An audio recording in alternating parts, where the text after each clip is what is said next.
नमस्कार मित्रों, शिक्षा संकल्प यूट्यूब चैनल पर आपका हार्दिक स्वागत है। रीट 2022 लेवल प्रथम में जो पर्यावरण अध्ययन का पार्ट है, उस पर्यावरण अध्ययन के पार्ट में हमने है वो टॉपिक वाइज टेस्ट सीरीज प्रारंभ की है और आज हमारी ये दूसरी क्लास है और आज का हमारा टॉपिक रहेगा वस्त्र एवं आवास। तो वस्त्र और आवास टॉपिक में आज से पहले जो पेपर हुए हैं उनमें जो भी सवाल पूछे गए हैं वो सवाल इस कक्षा में शामिल किए गए हैं और आप इस वीडियो को लाइक करें, शेयर करें और चैनल पर पहली बार आए तो चैनल को ज़रूर सब्सक्राइब करें। तो पहला क्वेश्चन है आपके सामने कि नायलॉन का आविष्कार किसने किया। नायलॉन दोस्तों एक प्रकार का रेशा है, धागा है। इसका आविष्कार है वो किसने किया था। मेल्विन केल्विन, वालेस कैरोथर्स, रॉबिन हिल, पीटर मिशेल। तो इस नायलॉन का आविष्कार वालेस कैरोथर्स के द्वारा किया गया। ब इसका राइट आंसर है। अगला क्वेश्चन है, कौन सा सुमेलित नहीं है। वस्त्र का प्रकार दिया गया है और जिस राज्य में ये वस्त्र प्रचलित है उसका नाम दिया गया है।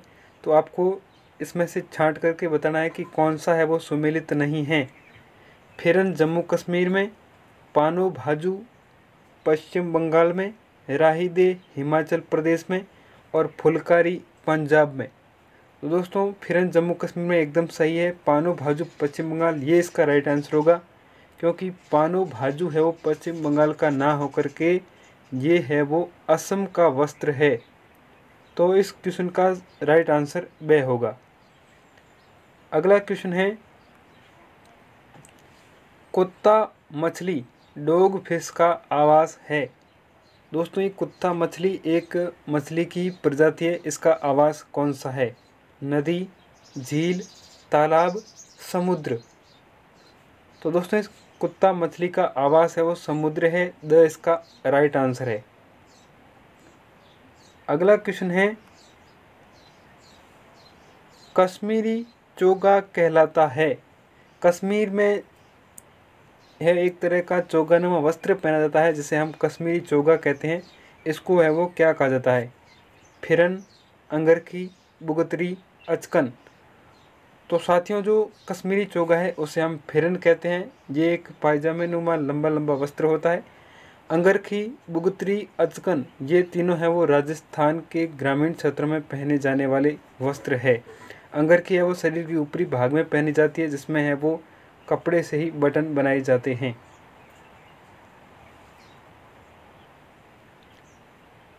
अगला क्वेश्चन है, बंदर, शेर तथा चूहे के घर क्रमशः है।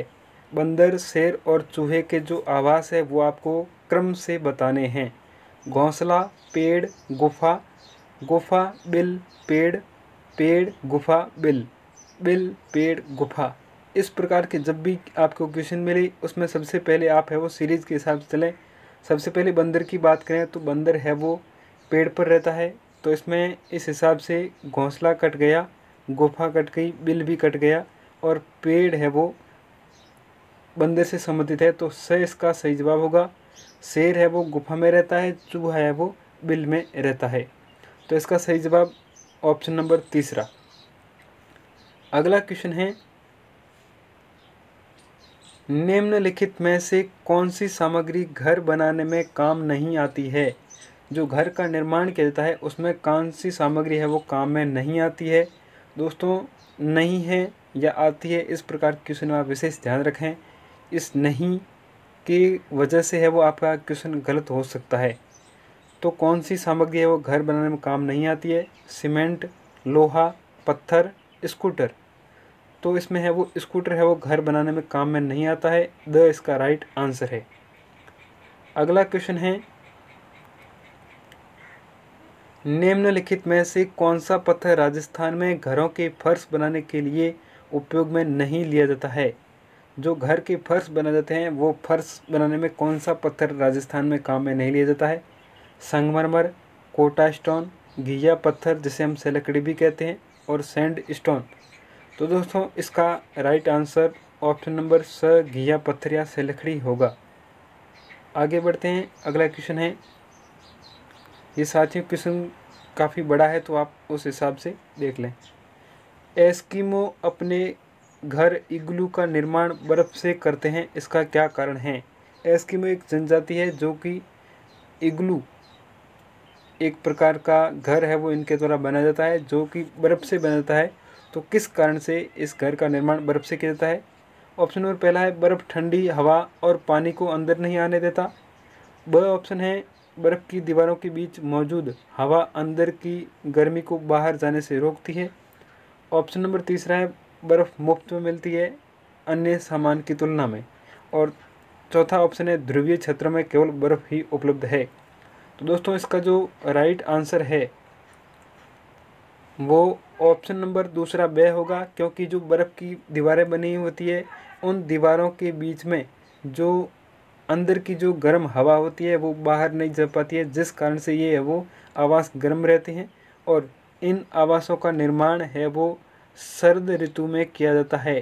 तो आपको ध्यान रखना है, अगर पूछा जाए कि एस्किमो जनजाति के शीतकालीन आवास क्या कहलाते हैं, इग्लू कहलाते हैं, और इनका निर्माण है वो बर्फ़ से किया जाता है, और बीच में है वो अंदर की तरफ है वो खाल भी लगाई जाती है। अगला क्वेश्चन है दोस्तों,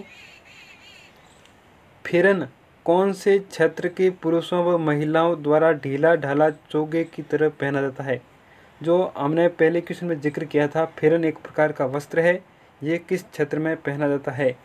आंध्र प्रदेश, राजस्थान, जम्मू कश्मीर, बिहार। तो ये फिरन है वो जम्मू कश्मीर का वस्त्र है। दोस्तों आपको कई महत्वपूर्ण राज्य जैसे कि राजस्थान है, जम्मू कश्मीर है, हिमाचल प्रदेश है, इन राज्यों से संबंधित जो भी वस्त्र दे रखे हैं उनको आप अवश्य तौर पर याद करें। आगे बढ़ते हैं, अगला क्वेश्चन है, ऊनी कपड़े पहने जाते हैं गर्मी में, सर्दी में, बरसात में, उपयुक्त सभी।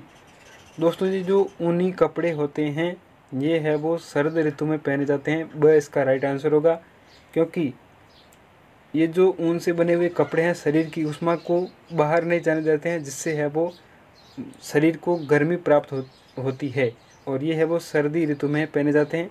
गर्मियों में सफ़ेद और सूती के कपड़े पहने जाते हैं जो कि जल्दी पसीना सोख सके।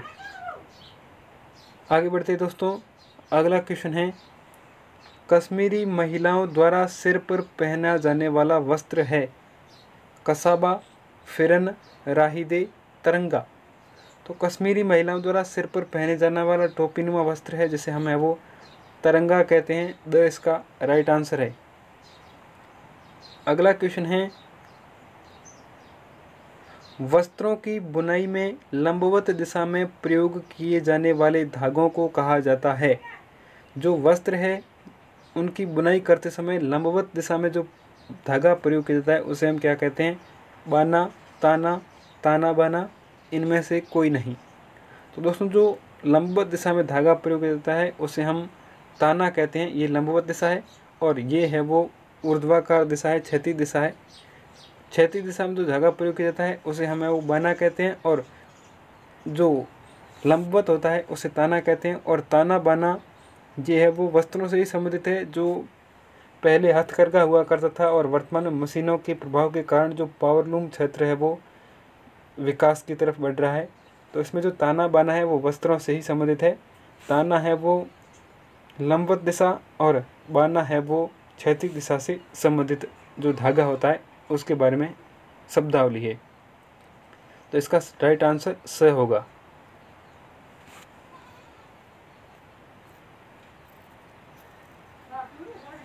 अगला क्वेश्चन है, महात्मा गांधी बुनकर योजना कब प्रारंभ की गई? जो बुनकर है कपड़े की बुनाई करते हैं, तो महात्मा गांधी के नाम से बुनकर योजना कब प्रारंभ की गई? 3 नवंबर 2005, 2 अक्टूबर 2005, 28 जून 2006, 25 जनवरी 2006।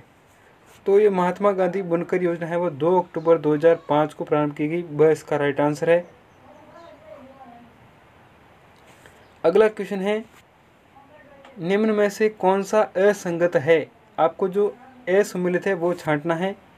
बया का आवास घोंसला है, चूहा बिल में रहता है, ततैया छत्ते में रहता है, और छिपकली पेड़ पर रहती है। तो दोस्तों इसका right answer option number the होगा, क्योंकि छिपकली है वो पेड़ पर नहीं रखी गई, घर में रहती है, घर की दीवारों पर रहती है, और पेड़ पर है वो गिलहरी रहती है।